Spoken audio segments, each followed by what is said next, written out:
Bonjour à tous, dans cette édition, le point sur les comités locaux des bonnets rouges. Ils se multiplient en Finistère et en Bretagne, mais à quoi servent-ils?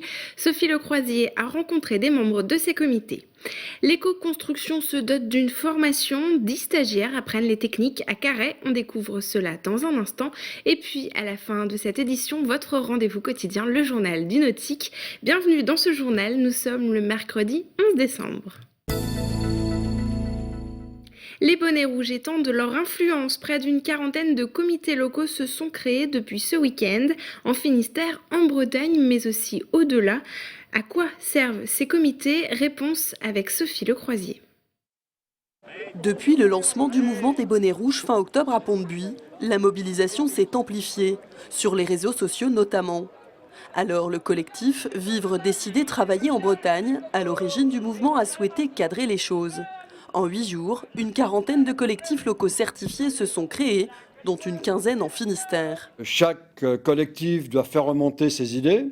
Il ne faut pas que ça devienne un millefeuille administratif. Moi, je serai en tous les cas très attentif à ce que les idées qui auront paru bonnes au collectif de Brest aillent jusqu'à Carhaix, mais qu'elles soient transmises au plus haut niveau de l'État. L'idée, en fait, c'est d'avoir des gens qui, sur place, peuvent prendre la température, aller rencontrer les mairies du voisinage, les chefs d'entreprise, essayer de savoir un petit peu ce qui se passe. Chaque collectif local alimentera un cahier de doléances. Le but reste le même, montrer le ras-le-bol social et leur vision de la Bretagne. C'est histoire de ne pas être perdu dans une foule. Je pense que j'ai des idées à défendre, j'ai mes idées à entreprendre, donc ce qui fait que j'aimerais bien en fait être plus entendu. Derrière ces initiatives locales se cache un élan d'entraide. À Brest et Pont-de-Buis par exemple, quelques actions sont déjà en cours. Je pense qu'il va arriver d'ici peu de temps, ça sera la comparution au tribunal de Brest du TGI de 3 personnes qui ont été interpellées sur Morlaix. Donc nous serons présents pour manifester la solidarité vers ces gens-là. On a un autre comité qui s'est proposé pour faire des colis de Noël pour les gens qui ont des problèmes, qui ont des difficultés. Bon. À terme, le collectif central souhaite la création d'une centaine de comités locaux. Dernière initiative en date des bonnets rouges, le lancement ce mercredi du site internet. Et on l'a appris dans la journée, la signature du pacte d'avenir pour la Bretagne se déroulera ce vendredi à l'école des hautes études en santé publique à Rennes. Le gouvernement sera en nombre pour cette signature puisque le Premier ministre sera accompagné de 5 ministres, Michel Sapin, Stéphane Le Foll, Marie-Lise Lebranchu, Guillaume Garou et Philippe Martin. Plusieurs syndicats et les bonnets rouges ont d'ores et déjà prévu des actions lors de cette visite. Dans le reste de l'actualité, un préavis de grève à la SNCF a été déposé par les syndicats CGT, UNSA et Sudrail pour la journée du 12 décembre. Ils manifestent contre le projet de réforme du rail qui prévoit une fusion de Réseau Ferré de France et de la SNCF. Au niveau des perturbations, 7 TGV sur 10 sont prévus entre la Bretagne et Paris. Pour les liaisons en province, 6 TGV sur 10 et en région Bretagne, 6 TER sur 10 devraient circuler. Plus d'informations sur le site www.infoligne.com. Et on annonce également une grève à la Poste ce jeudi, une manifestation à l'appel des organisations syndicales nationales. Les revendications portent sur le manque de personnel et la non-revalorisation des salaires. Le fonctionnement du centre de tri postal de Kergaradec à Brest devrait être perturbé. Pas d'arrêt en revanche dans la distribution du courrier. Le paysage urbain de Brest pourrait changer. La fresque monumentale réalisée par Paul Bloas au port de commerce va disparaître temporairement à cause de travaux. La communauté de communes a décidé de restaurer le bâtiment du Grand Large. Mais est-ce que la fresque installée en 2004 va revenir après avoir été retirée pendant plusieurs semaines?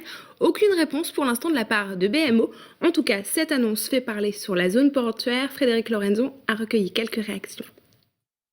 Tout à fait, oui. Moi j'aime bien cette fresque. Je la trouve jolie et représentative de Brest, de Brest, du port. C'est bien sur ce bâtiment noir, ça casse un peu, ça casse un petit peu, ça fait plus coloré. Ça reprend l'esprit de Brest avec les marins et les bateaux. Je préférerais qu'elle reste parce que c'est un peu une image qui est rentrée dans les mœurs, je trouve, de Brest. truc assez commémoratif de Brest, je dirais. Donc vous seriez plutôt pour qu'elle reste? Bah, bien sûr. J'y ai passé des moments dehors. Tous les jeudis du port, toutes les choses comme ça, c'est plutôt sympa. Une formation au métier de l'éco-construction à Carhaix, c'est une nouveauté dans le centre de la Bretagne. 10 stagiaires vont découvrir pendant 5 mois comment utiliser des matériaux écologiques, mais aussi les ficelles de la construction durable. Plus d'explications avec Frédéric Lorenzo. Ce commerce de Locarn est en cours de restauration, un chantier d'éco-construction. La toile est fixée sur la menuiserie avant la pose de l'isolant. Une nouvelle manière de travailler qui nécessite aussi une formation. Du coup, le besoin de la formation, elle est vraiment réel parce qu'on change de méthode de travail, on change de matériaux pour travailler. Et donc tout ça, c'est complètement nouveau pour nous. Et il faut que les nouveaux salariés qui arrivent dans nos professions soient formés à ces méthodes de l'éco-construction. Direction Carhaix pour Christophe de Quélin. Ce charpentier, avec une dizaine de collègues artisans, a lancé une formation pour des demandeurs d'emploi. Objectif, faire découvrir à ces 9 hommes et une femme les métiers de l'éco-construction. C'est un peu l'école d'une deuxième chance, où on donne la possibilité à des gens de se repositionner pour aller vers quelque chose qui les passionne. Pour ce stagiaire, découvrir l'éco-construction correspond aussi à un changement de vie.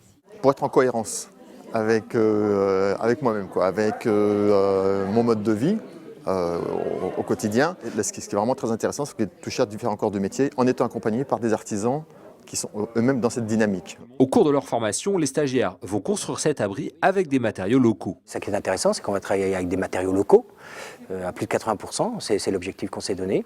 Là, on va travailler en lien avec une scierie qui est opérationnelle aujourd'hui, qui est sur le territoire et qui va nous fournir une bonne partie, quasiment tout le bois qu'on va avoir besoin dans la construction. Alors des bois bruts, mais aussi des bois qui permettent de faire de l'ossature bois. Objectif aussi de cette formation, créer une synergie de groupe. Les stagiaires ont déjà leur photo de classe. Et on referme cette édition avec votre rendez-vous quotidien, le journal du nautique. Au programme ce mercredi, la Team France nouvellement créée pour la Coupe de l'América, le coup de cœur du skipper Nicolas Lunven et une interview de la Québécoise Mylène Paquette. Merci à tous de nous avoir suivis. Excellente soirée sur TBO. À demain.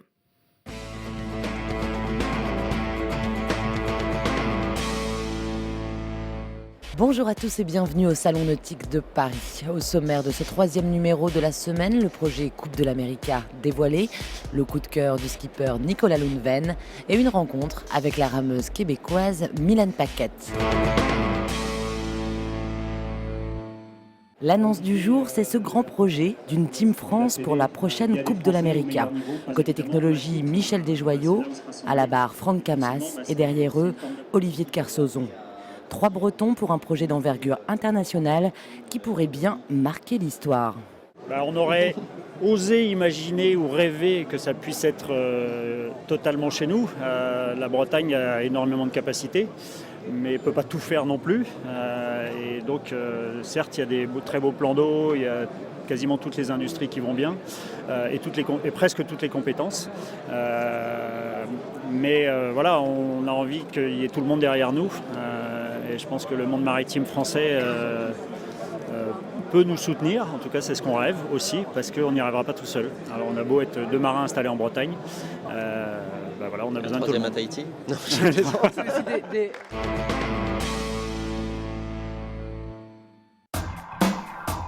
Alors mon coup de cœur du salon, c'est le Tiwal qu'on voit derrière moi, qui est un bateau, un petit dériveur dont le concept est que le bateau est gonflable.